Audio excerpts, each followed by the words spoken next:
Hello and praise the Lord, God bless you all. प्रभु आपको आशीष दे। एक बार फिर से मैं pastor Anand focus on Jesus Bible study के माध्यम से आपके बीच में उपस्थित हूँ परमेश्वर के कलाम को लेके। और मेरी खुशनसीबी है कि हम आपके बीच में गुज़िश्ता कई आयामों से बराबर परमेश्वर के कलाम को लेकर उपस्थित हो रहे हैं और एक सीरीज जिसको हम सिलसिलेवार तरीके से सीखते आ रहे हैं, are we a friend of God, यानी कि क्या हम परमेश्वर के या संसार के दोस्त हैं, किसके हैं दोस्त। हम आज इसके बारे में चर्चा करते आ रहे हैं बराबर और आज भी करेंगे। और आज इसका आखिरी पार्ट हम लोग करने जा रहे हैं। आज इसका आखिरी हिस्सा है, आखिरी भाग है जिसको हम करेंगे। तो मेरी ये रिक्वेस्ट है कि इसको बड़े ध्यान से सुनिएगा और समझने की कोशिश करिएगा। हम बीते दिनों में अब्राहम और लूत को लेके चल रहे हैं और दोनों के बीच के डिफरेंसेस को भी लेके चल रहे हैं कि कैसे अब्राहम और लूत ने परमेश्वर को अपनी जिंदगी में दर्जा दिया। और सबसे बड़ी बात है, जो संसार के दोस्त होते हैं वो परमेश्वर के दोस्त कभी नहीं हो सकते हैं। इसलिए हमने लूत की स्टडी को लिया और आज हम लोग इसके आखिरी हिस्से में हैं। तो जरूर से हम लोग इस बाइबल स्टडी को शुरू करते हैं।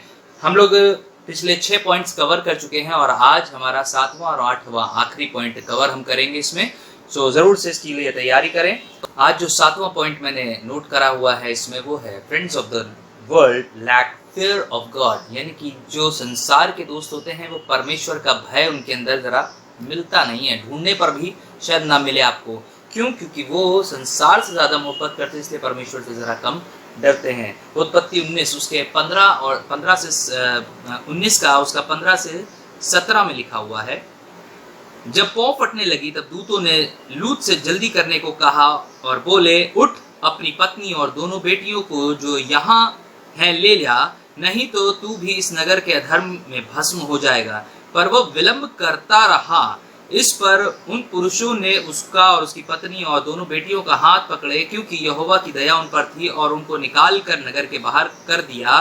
और ऐसा हुआ कि जब उन्होंने उनको बाहर निकाला तब कहा, अपना प्राण लेकर भाग जा, पीछे की ओर ना ताकना और तराई भर में ना ठहरना, उस पहाड़ पर भाग जाना, नहीं तो तू भी भस्म हो जाएगा। इसके 24 से 26 तक पढ़ूंगा। यहाँ पे लिखा है, तब यहोवा ने अपनी ओर से सदोम और अमोरा पर आकाश से गंधक और आग बरसाई और उन नगरों को और उस संपूर्ण तराई को और नगरों के सब निवासियों को भूमि की सारी उपज समेत नष्ट कर दिया। लूत की पत्नी जो उसके पीछे थी, दृष्टि पेड़ के पीछे की ओर देखा और वो नमक का खंबा बन गई। यहाँ पे लूत का बीवी का जिक्र है।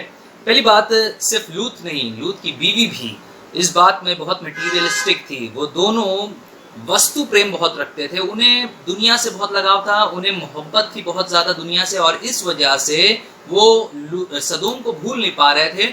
और फिर एक बड़ा काम ये भी हुआ कि उनके अंदर परमेश्वर का भय भी नहीं था।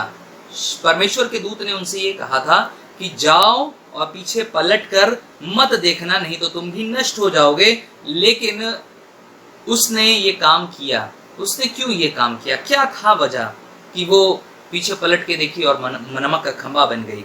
क्यों उसने फरिश्तों की बातों पर यकीन नहीं किया? पहली बात, उसने परमेश्वर को और उसके सुधारने के तरीकों को या उसके न्याय के तरीके को बिल्कुल बेकार जाना, बिल्कुल हकीर जाना। उसने सोचा, हाँ ठीक है, परमेश्वर न्याय कर रहा उनके लिए कर रहा है, मैं तो जरा पलट के बस देख लूं, एक छोटा सा लुक ले लूं, एक छोटी सी निगाह करके देख तो लूं कि कैसे तबाही मच रही है, क्या हो रहा है, क्या क्या तबाह हो रहा है, कौन सी आंटी फना हो रही, कौन से अंकल फना हो रहे, उनका क्या हुआ, इनका क्या हुआ। और जब इन दुनियादारी की चीजों के चक्कर में उसने पीछे मुड़ के देखा तो एक बहुत बड़ा काम हुआ कि वो नमक का खंबा बन गई। बिल्कुल ऐसे ही आज भी सैडली हम सब क्रिश्चियंस की भी यही कहानी है।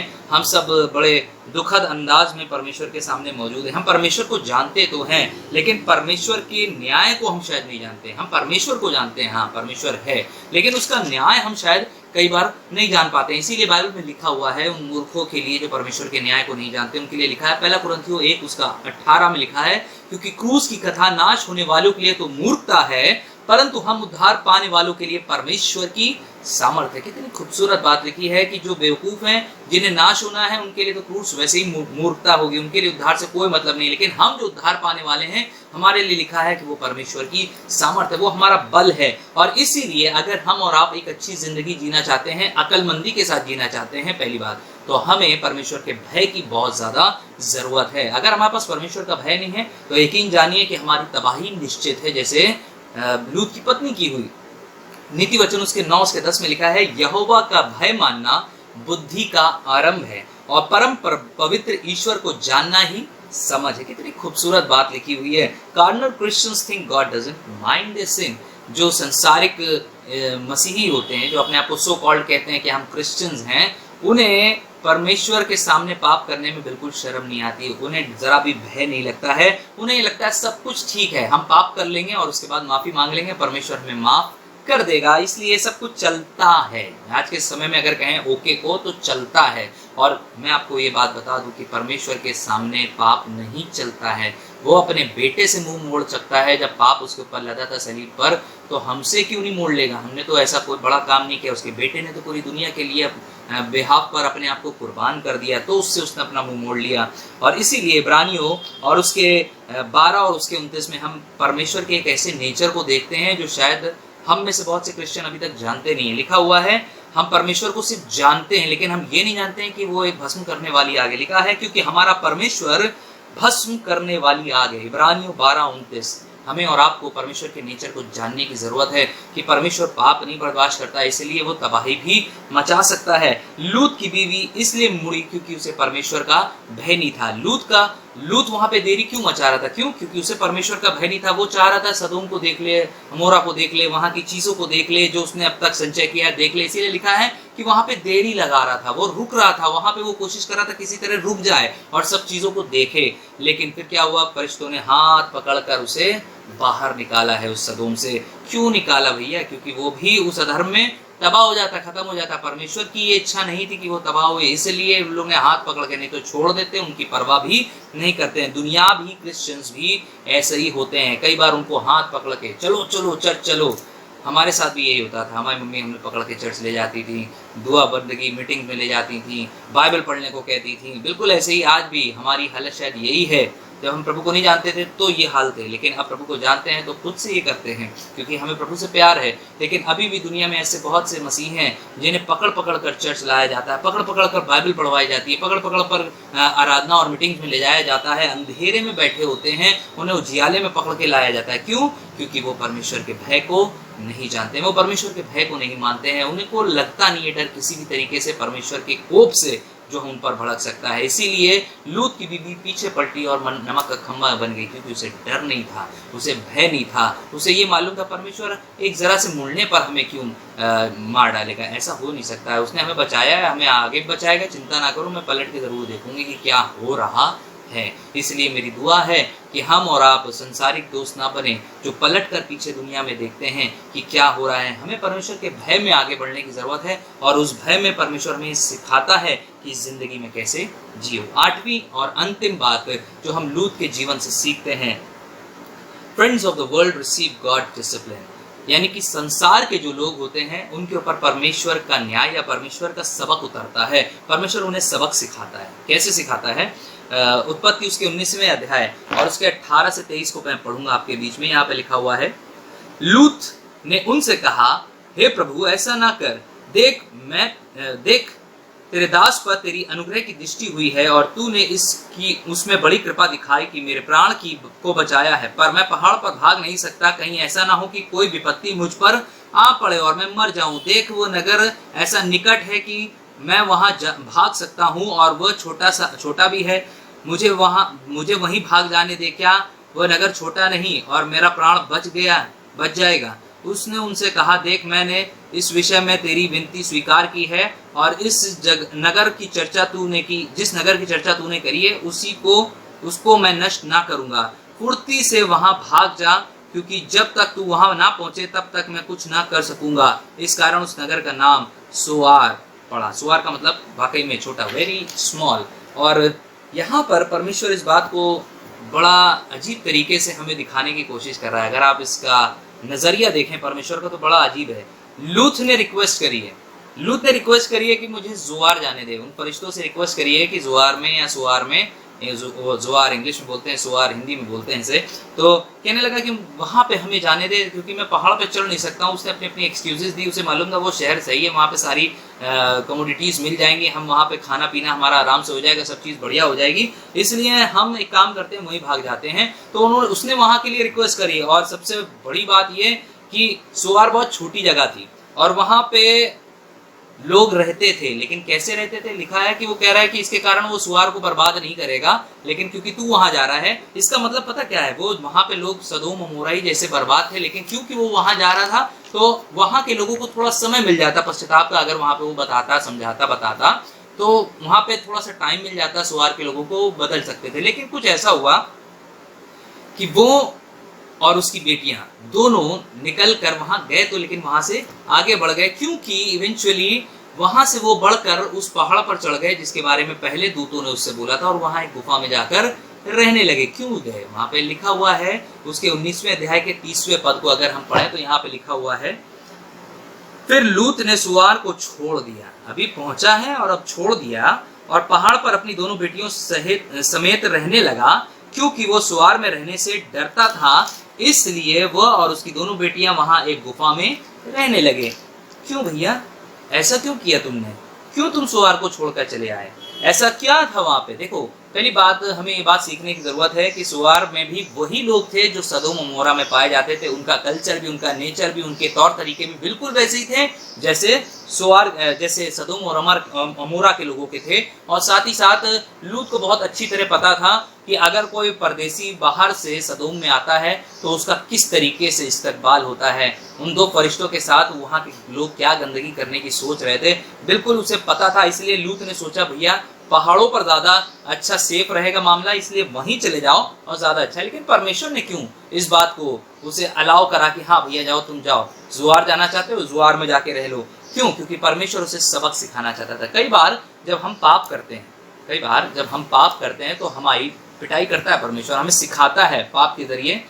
पाप जब हम करते हैं तो हमें ताड़ना देता है, हमें सिखाता है। लेकिन कई बार वो पता क्या करता है, वो हमें कहता है जाओ, जो करना है अब करो और इस पाप का तुम्हें खुद भुगतान करना पड़ेगा, और बिल्कुल हमें ऐसे ही छोड़ देता है महाल पे। Go ahead and reap the consequences, यानी कि जो कुछ तुम्हें फल मिलना है इस पाप का तुम आराम से भोग सकते हो, मुझे इससे तुमसे कोई लेना देना नहीं है। बिल्कुल ऐसी एक कहानी हमको मिलती है लूका उसके 15वें अध्याय में, जहाँ पर मुसरिफ बेटा अपने बाप से कहता है, पापा मुझे मेरा सारा हिसाब किताब दे दो और मैं यहाँ से जाना, मेरे हिस्से का जो है मुझे दे दो। सिंपली इसका मतलब ये था कि पापा मैं चाहता हूँ कि तुम मर जाओ मेरे लिए और मेरा हिस्सा मुझे दे दो, ताकि मैं यहाँ से, क्योंकि इस मरे बिना बाप का हिस्सा उसका हो नहीं सकता था, लेकिन तब भी बाप ने उसका हिस्सा उसे दे दिया। क्यों दिया, क्योंकि बाप उसे एक सबक सिखाना चाहता था। वो जाता है दूर देश में सब बर्बाद करके, उसे अपनी गलती का एहसास होता है, वो वापस आता है और परमेश्वर उसे, यानी कि उसका बाप उसे ग्रहण कर लेता है। बिल्कुल ऐसे ही परमेश्वर भी हमें इसके द्वारा एक कहानी, इसके द्वारा सबक सिखाने की कोशिश कर रहा है कि तुम चाहे जितना भी पाप करो, लेकिन मैं तुम्हें छोड़ता इसलिए हूँ ताकि तुम एक उससे सबक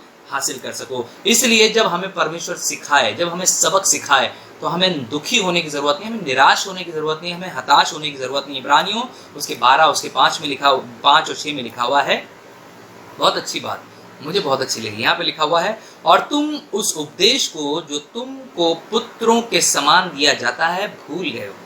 हे मेरे पुत्र, प्रभु की ताड़ना को हल्की बात ना जान, और जब वह तुझे घुड़के तो साहस ना छोड़। उसके 6वां पद तो और ही खूबसूरत, उसमें लिखा है, क्योंकि प्रभु जिससे प्रेम करता है उसकी ताड़ना भी करता है, और जिसे पुत्र बना लेता है उसको कोड़े भी लगाता है। देखिए जब वो पुत्र बना रहा है तो ऑब्वियस सी बात है आपको कोड़े लगाएगा, आपको ठीक करेगा जब आप गलत होगे। इसलिए इस बात से दुखी मत हो कि परमेश्वर हमारे ही साथ ही ऐसा क्यों कर रहा है। अब आपको समझ में आ रहा होगा कि लूत को उसकी इच्छा के अनुसार क्यों जाने दिया जुआर, लेकिन लूत को वहां पे समझ में आ गया कि सदोम जैसे लोग यहाँ पे भी मिलते हैं, और मेरा भी वही असर होगा जो वहां पर उन स्वर्गदूतों का वो करने की कोशिश कर रहे थे सदोम के लोग, इसलिए वो वहां से निकल कर भागा। हमें ये शिक्षा मिलती है इसके द्वारा कि पहली बात, हम परमेश्वर के न्याय को या उसके सबक को ज़रूर से सीखें कि वो हमें क्या बताने की कोशिश कर रहा है। लूत के जीवन से हमें सीखने को मिला कि वो गलती दोबारा नहीं दोहराना मांगता था, इसलिए वो निकल कर पहाड़ों में चला गया कि वहाँ ठीक रहेगा, यहाँ पे तो मौत फिर निश्चित है। आज नहीं तो कल परमेश्वर यहाँ पर जैसे सदोम अमोरा को बर्बाद किया है, कहीं ज़ोआर को भी बर्बाद ना कर दे और सब कुछ तबाह हो जाएगा, इसलिए वो निकल कर वहाँ से भाग गया।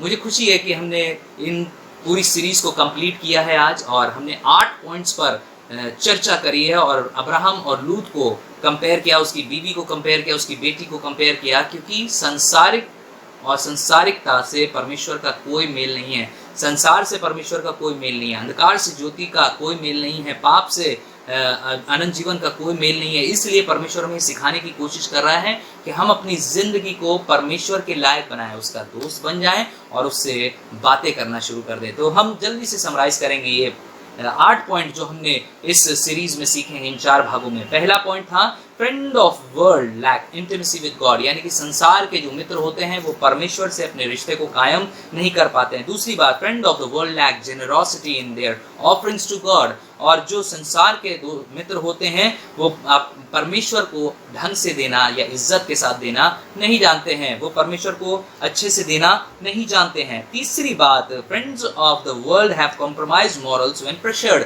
और जब उनके ऊपर प्रेशर पड़ता है, उनके ऊपर परिस्थितियां विषम होती हैं, तो कई बार संसार के जो मित्र होते हैं वो अपने मॉरल से, यानी कि जो उनका सही और गलत का फैसला होता है उसमें हमेशा गलत को ही चुनते हैं। फ्रेंड्स ऑफ द वर्ल्ड, चौथी बात, लैक स्पिरिचुअल इन्फ्लुएंस, जो संसार के मित्र होते हैं वो अपना आत्मिक प्रभाव अपने परिवार पर, अपने मित्रों पर नहीं छोड़ पाते हैं, क्योंकि वो भी उन्हीं के जैसे होते हैं। पांचवी बात, friends of the world are reluctant to give up sin, और जो संसार के मित्र होते हैं वो जल्दी पाप को छोड़ना पसंद नहीं करते हैं। छठवीं बात, friends of the world are materialistic, जो संसार के मित्र होते हैं वो वस्तु प्रेम बहुत करते हैं, वो अपनी दुनिया की चीज़ों को छोड़ना पसंद नहीं करते हैं। आज जो हमने सीखा है 7वां point, friends of the world lack fear of God, यानी कि जो संसार के मित्र होते हैं वो परमेश्वर के भय में कम पाए जाते हैं, उनके अंदर परमेश्वर का भय ना के बराबर होता है। और 8वीं और अंतिम बात जो हमने सीखी है, friends of the world receive God's discipline, जो संसार के मित्र होते हैं उनको परमेश्वर सबक भी ज़रूर से सिखाता है। तो क्यों ना हम अपनी ज़िंदगी लूत, उसकी बीवी, उसके बच्चों के द्वारा सीख कर और बेहतर बना सकें। देखिए अंत का समय है, पता नहीं कब परमेश्वर का आना हो जाए इस दुनिया में और हमारा न्याय शुरू हो जाए, तो उससे पहले हम अपने आप को इस तरह से तैयार कर लें कि जब वो आए तो हमको ये ना कहें नहीं तुम परमेश्वर के दोस्त हो, तुम संसार के दोस्त नहीं हो। कहीं हमारे अंदर कोई ऐसी कमी मिल गई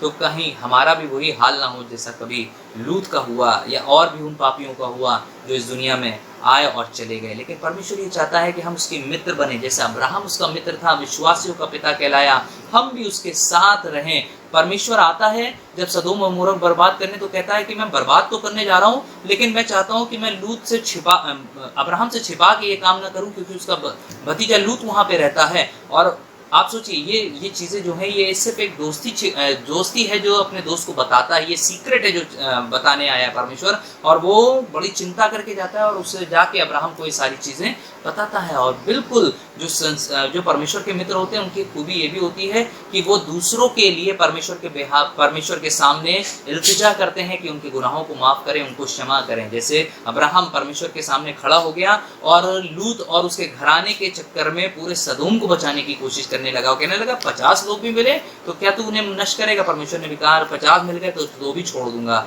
किसी तरह से नष्ट नहीं करूंगा। लेकिन एक भी वहाँ पे धर्मी नहीं था। बिल्कुल ऐसे ही परमेश्वर हमें सिखा रहा है कि हम और आप परमेश्वर के दोस्त बने, ताकि परमेश्वर हमसे वैसी बात करे जैसे अब्राहम से बात करता था। परमेश्वर आपको इस सीरीज के द्वारा बहुत बहुत आशीष दे। उम्मीद है आने वाले जो भी हम मैसेजेस को सीखेंगे, सुनेंगे, समझेंगे, बाइबल स्टडीज को सुनेंगे, आप ज़रूर से उस पर गौर करेंगे और उसे शेयर और लाइक और सब्सक्राइब ज़रूर से करें। परमेश्वर आपको आशीष दे। God bless you.